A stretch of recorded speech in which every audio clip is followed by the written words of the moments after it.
Joining us now is Michael Bender. Thank you for joining us. Michael is an insider's account of the Trump campaign and the post-campaign.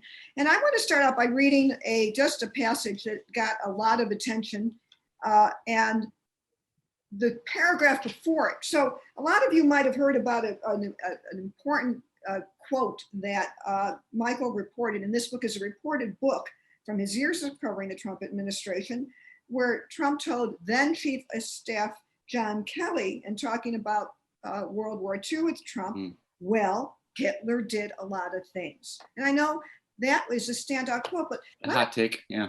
Read to everybody what you wrote beforehand, which I think shows a mindset that you see in Michael's book. He reports and analyzes, and that is a gift that a reporter usually doesn't have to do both.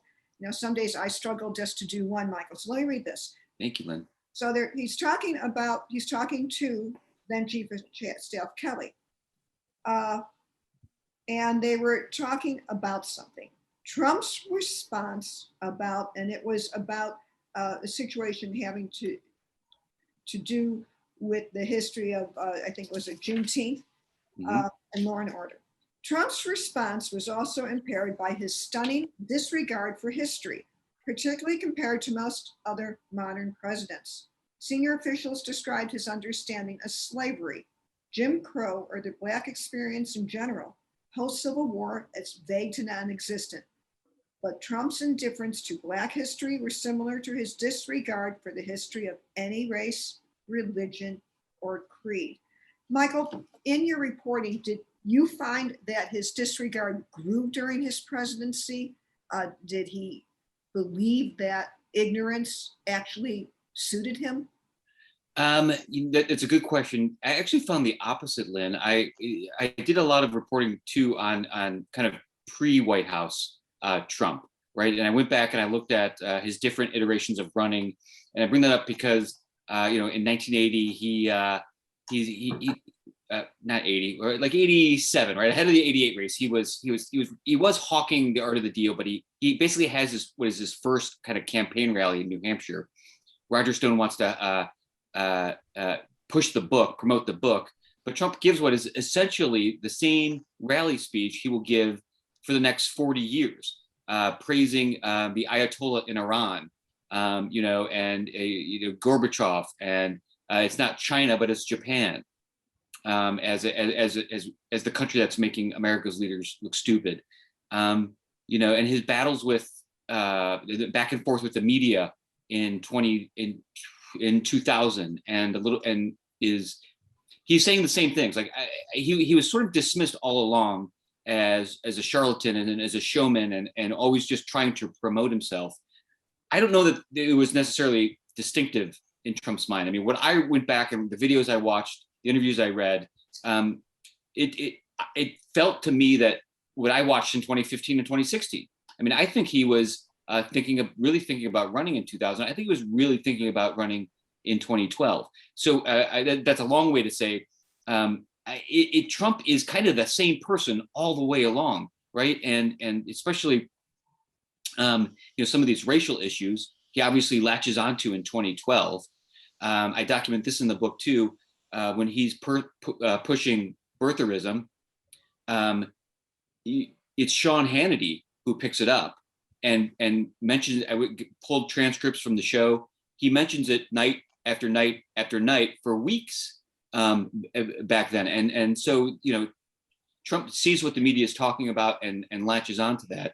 And this was a concern for a long time, right? Whether it's Black history or trying to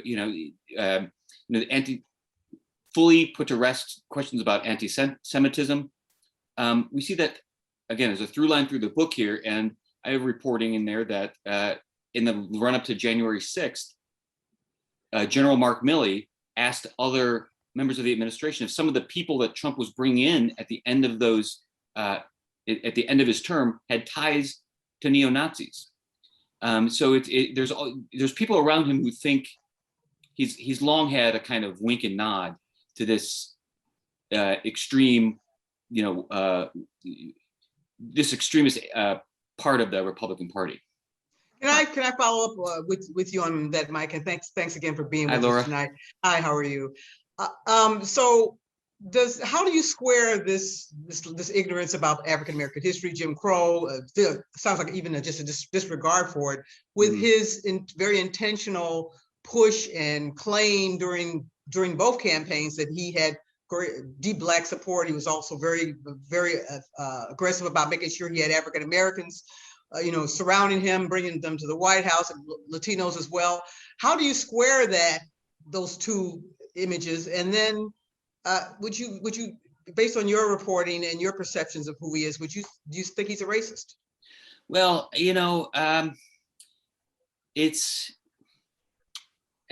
the textbook definition. I mean, maybe the definition needs to change a little bit. I don't know, but we know he didn't have some deep support among Black voters in 2016. It did improve in 2020, and it was interesting in trying to suss that out among his political team, and they think it was less of he got some more support from Black men, and he got some more support from Hispanic men, and they think it was the sort of same thing that appeals to white men, which is not necessarily the dog whistles for racism, but the projection of machismo, right? That he was cool, right? That he's got a model wife, and he's been kind of a character in rap songs for years, right? And some of that he flies around in helicopters, is what really ticked up that support in those voting blocks. So I want to just jump to something, since we are the Chicago Sun-Times show. I was reading your book, and guess who makes a cameo in there but Governor Pritzker, who I saw yesterday when he was at the White House meeting with President Biden and others to push the infrastructure bill. So I just want to let, it was delightful to see him pop up in your book. I think we're on page 163. Okay, so, and I think we kind of knew that J.B. Pritzker was standing up to Trump, because as we followed his campaign when he ran on an anti-Trump stand. I think he even had commercials that featured Trump Tower in Chicago with it all. So we knew on it. So he's at a meeting in the Oval Office, and they're talking about dealing with troublemakers. And there's a distinction between peaceful protests, people who are peaceful demonstrators and protesters. And as you know, Trump just conflates them. So Trump says they're terrorists. They want to do bad things to our country. They're Antifa and the radical left. And this was on a call, actually. After the call had gone on for nearly an hour, Illinois Governor J.B. Pritzker, Democrat, pointed out that no mention had been made of George Floyd or any civil justice issues at the center of the protests. I've been extraordinarily concerned about the rhetoric that's been used by you, Pritzker told Trump. It's been inflammatory, and it's not okay for that officer to choke George Floyd to death, but we have to call for calm. And we kind of knew that we knew this. Trump snapped back, and this is so Trumpian. Instead of have the ability to even debate you on your terms, he switched the subject and went on to criticize Pritzker for his handling of COVID. Yeah. Was a whole issue of how the governors were doing. Why did you use that passage what does this story tell you about Trump that was important enough to include in your book? Well, it's a couple things, I think. I think the call ends pretty quickly after that. He's asked about, and I think it's Pritzker there who asks him, like, we haven't even really talked about George Floyd, right? Right. And Trump messes up his name, calls him Officer Floyd. So just lost the thread of thought, is what you yes. And he didn't know. Oh yes, and the call technically ends. Some of these things, Lynn, I will admit, sometimes I include just because they're fun. He ends the call like I make a point here that he thinks he's his own chief of staff. He thinks he's his own communications director, and in this call he's acting as his own call operator. And he actually says, #2 if you have any questions. Any questions? #2. Which, you know, I also thought was funny with like the Twitter hashtag, right? I mean, but that's not why I put the scene in there. That's why I put those quotes in there. But the scene is, it is a crucial day in 2020. You know, earlier in the morning, he had raised the possibility of using the Insurrection Act to bring troops in to American cities, and you know, eventually he tells these same people that he wants to shoot them. He wants these protesters shot to teach them a lesson. Milley's there, Barr's there, Mark Esper's there, right? They're all pushing back on him. It's a back and forth all morning. At one point, and this is in the book, Milley stops him and says, you know, points to the portrait of Abraham Lincoln over Trump's shoulder and says, that guy, Mr. President, had an insurrection. What we have is a protest. Right. So this goes, and this bleeds basically into this call with governors. I mean, the governors are having an emergency situation on their hands, right? I mean, there's want to know the kind of minute by minute updates from what's going on coming from the White House, and instead, you know, Trump takes the call and just goes on the attack and starts telling these governors to knock down the protesters like bowling pins, and has and Barr earlier in the day has what Barr wanted to do was put National Guardsmen on the street and have a presence where there was at least a sense of calm and a sense of order. But Trump takes that as putting them in there to kind of maul the protesters and uses this violent language. And that's one of the things that come up here, Lynn, is that I think that the theme of this book from start to finish, one of the themes of this book, we know the story of chaos, right? We know the story of chaos in this White House. You and I in Washington, and my mom in suburban Cleveland, everyone knows that.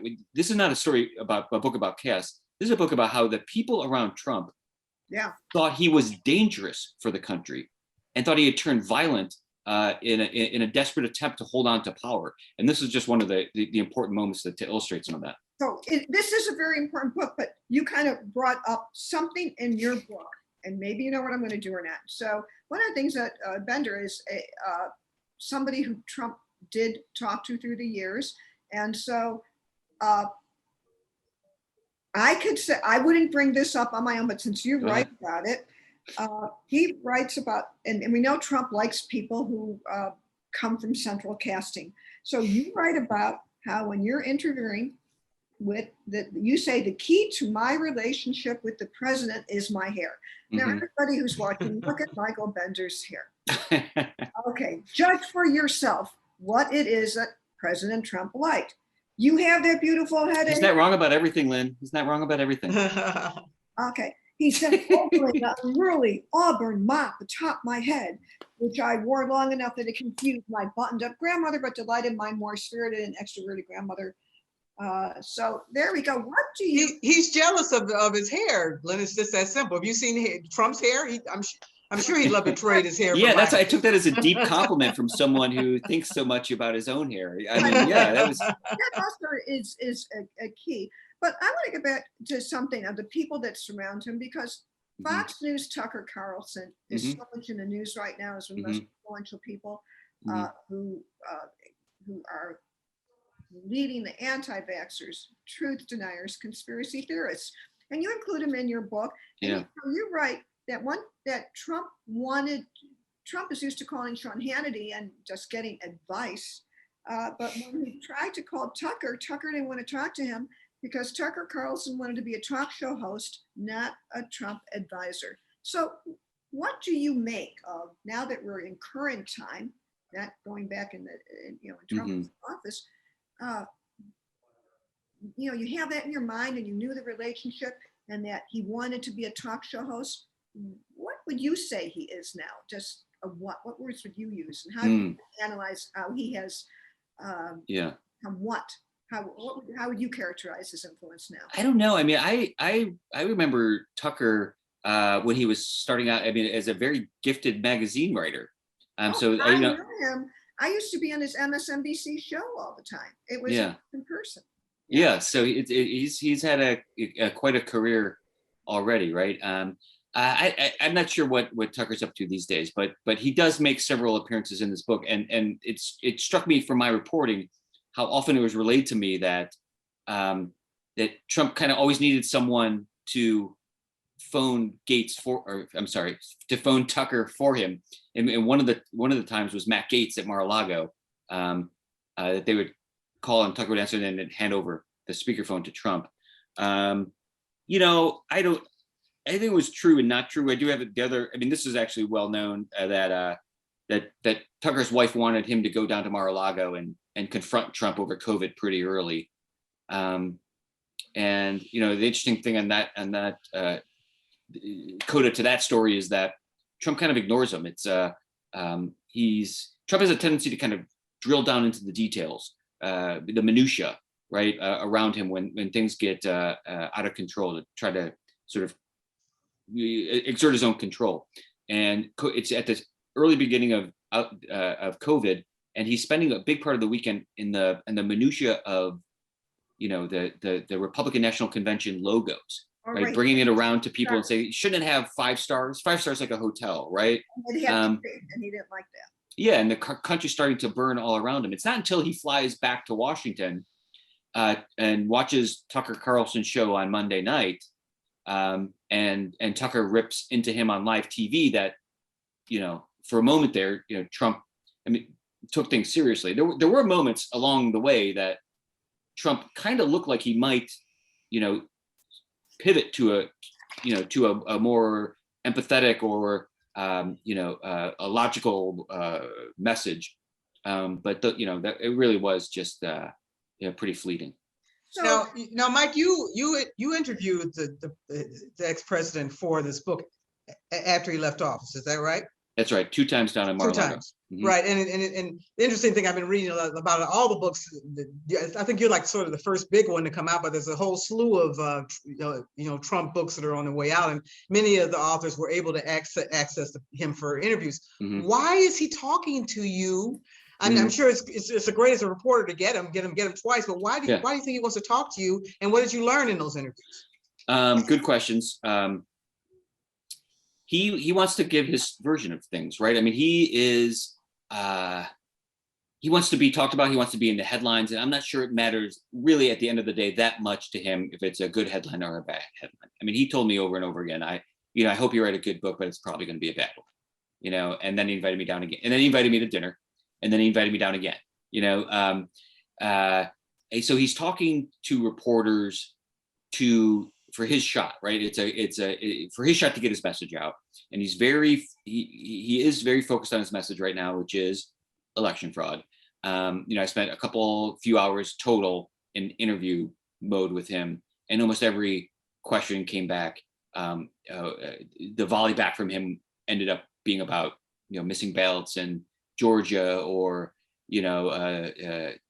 conspiracy theories in Arizona, or what have you. I caught him in an interesting time, although it's kind of always an interesting time with Trump, I guess. But this was the transition. He really was as unprepared for the post-presidency as he was for the presidency itself. He flies down to on Air Force One for the last time, gets out of off the plane and turns to me and says, "Well, what do I do now?" He brings his staff to a room at Mar-a-Lago for them to set up shop.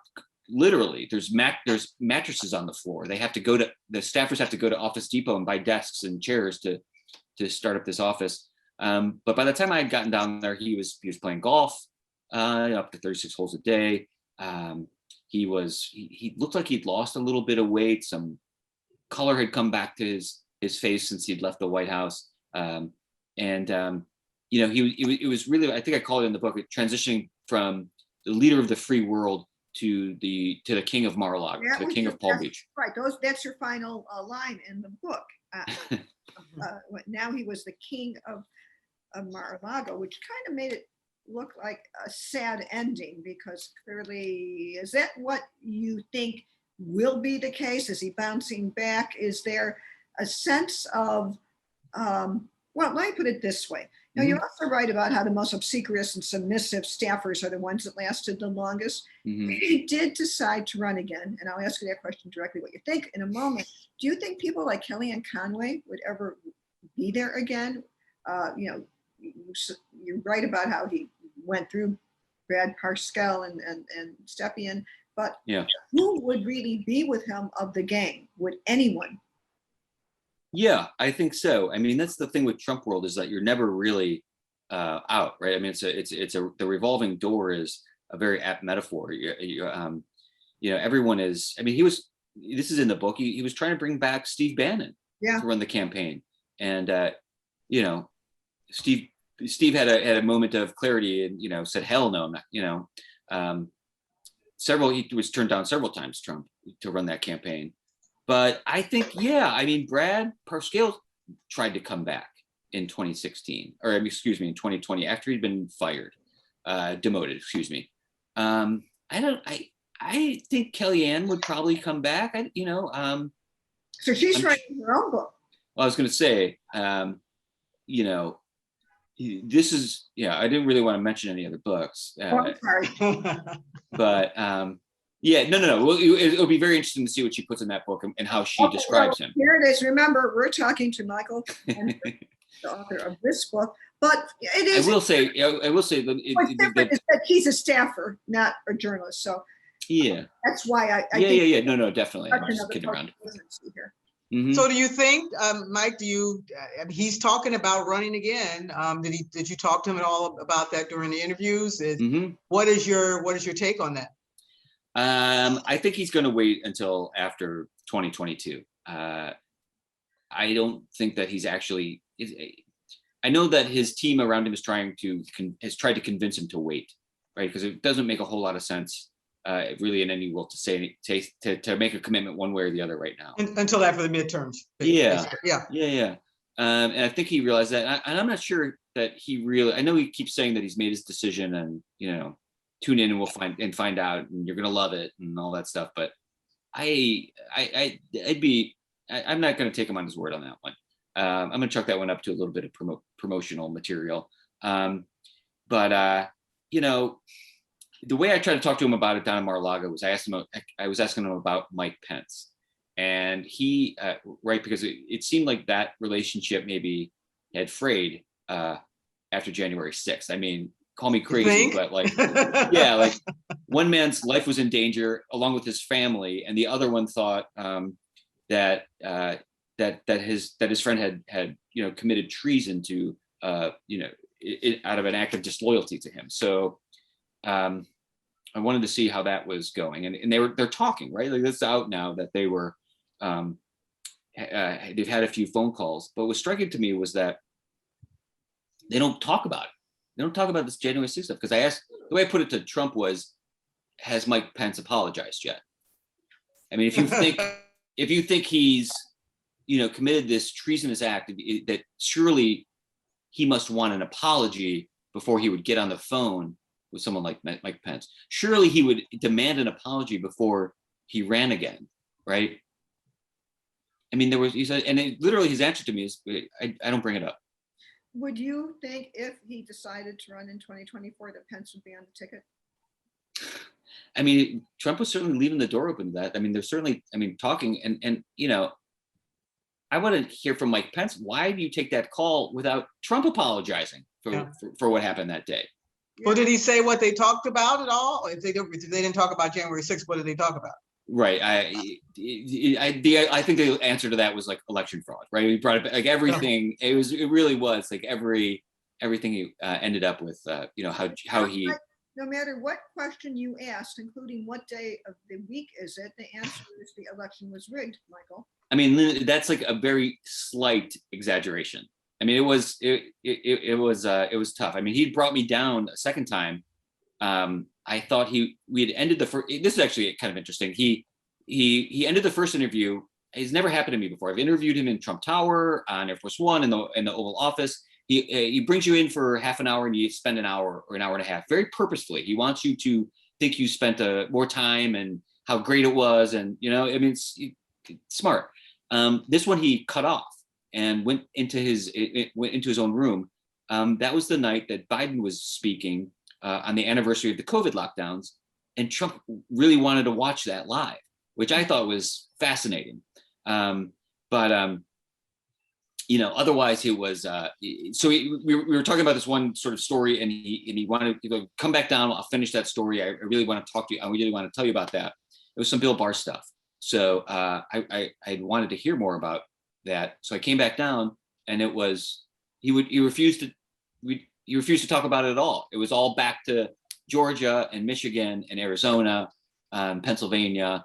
And I mean, I was honestly kind of confused why he had brought me down. I mean, he seemed to have forgotten that whole first part of it. He craves attention. He wants an audience. So you're flying back and forth. Laura, you're sitting. He's stringing you along. I was sitting right in the grand entry of the sort of main sitting room of Mar-a-Lago, like this cavernous room, big couches, right before the dinner hour. So all the club members would be coming in, and Trump would wave and acknowledge some of them, and then be like, "Hey, it is the Wall Street Journal sitting here." Going like you're a prop.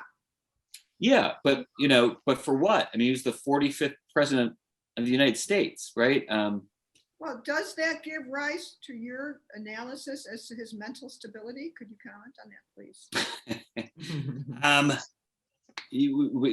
Just generally, whether he is mentally stable? Yes. I didn't get the sense that it was that Trump. It was any different of a Trump in 2021 that I first interviewed back in 2016. Which means, was he mentally stable back in 2016? Yeah, I've spent a lot of time with Trump, but not that much time. Did you say that his shamelessness is political superpower? Mm-hmm. And one of the things you do write about, and we're in our closing minutes, and this is something I think might be an angle in your book that no one else would do, because you actually deal with the people who make Trump what he is, the front rowers, ROWERS. And to everyone who's listening, these are the people who went to, it was like people who go to Fish concerts or Grateful Dead. These people, and you talk to several of them, including a few who you track, they just go to rally, and they form their own networks and friendships. And are they still together now in the post-presidency? And will they still be traveling to rallies as he has them in his? I'm really, really glad you brought this up, because I do think that this is no other Trump book in the pantheon of the library of Trump books, I think, has done this. I'm a fly on the wall for these Oval Office scenes, really behind the scenes of the campaign, as they spent $2 billion and were still chasing Biden at the end. And I was essentially embedded with these Trump superfans for 2 years. I wanted to know what about them and what about Trump, what they thought about Trump, made them want to come and see these rallies. And I no joke, 40, 50, 60 times. And I think that is a relevant, it's a very pressing question even now, right? I'm asking the same question now, but in a different way, just like you are, is that after January 6th, why are they coming back? And there are thousands, right, in Ohio and again in Florida, including some of my front row Joes. And there's now, have they morphed into, by the way, election deniers and anti-vaxxers? Somewhat. That's where I was going with this, is that there are some cracks, right? I mean, there are some kind of, some of them questioning what they're doing and trying to find something else to fill their lives and fill their time, and kind of see this as, the kind of rabbit hole where this leads. And most have not, right? I mean, if you're going to a Trump rally, you are you're fully vested at this point. But for the first time, when I went back to the rally in Ohio in June, this was the first rally after January 6th. I started to pick up on a little bit of those vibes, and wondering, people kind of pulled me aside and what do you did what's their fraud? What do you think? In a way that I wouldn't have a year ago. So here's what's interesting about that group, and then we will close out, and I'll thank you, Michael, in a few moments, and then I have to sell some subscriptions too, because Laura does it in the beginning. So everybody don't leave, because we have to make a living. We are a newspaper, and you're going to hear a very good deal to buy the Sun Times. It was a good deal. It will be. Yeah, I heard that at the beginning. these front rowers, I think, are valuable to you because you have the history, kind of like your focus group, right? Mhm. If you can't convince, if I am interested in what will convince people of what is true. Yeah. I don't want people to say today is Thursday and then you say back to me, if you say so, Lynn. When some, I feel that's where we're at. And if, what's interesting is because you have their history now, if there is something that will get through to them, either and just on the vaccine, what is it? What and how can things be communicated? It's just interesting that you included them as I guess we see what goes on. Maybe. Well, yeah, because I wanted to give the human side of this, right? I mean, they're effectively misled. Trump at the beginning makes their lives bigger and richer, as you were saying. They make new friends. They start traveling more. They're taking road trips together. They're empowered in a lot of ways to stand up for themselves at work and in relationships I kind of wanted to understand the personality behind some of the politics here, but at the end, it's the reverse happens, and their lives become smaller again, they've lost relationships, and they have their news sources have shrunk. Sandra, who's in the book, a backdrop, the music background of her life has been not life, but the last couple of years has been Fox News. When Fox News calls the election on November 3rd, she shuts it off and stops watching news altogether, and it becomes more Facebook and what she hears. And Libby, I asked her why she comes back to these rallies over and over and again. She says, "Well, how else would I know what was going on? I didn't come." Wow. And I read that was frightening. And so kind of ending on a downbeat, even though everyone now has had plenty of time to look at your wavy hair, Michael. I join you very much for joining us, and good luck with your book. And thanks so much for spending time with us and our viewers on At the Table. And okay, thank you so much. It was really a pleasure. Two icons of Chicago politics to have me on tonight. Thank you so much. Thanks, Mike. Best of luck to you. Thanks.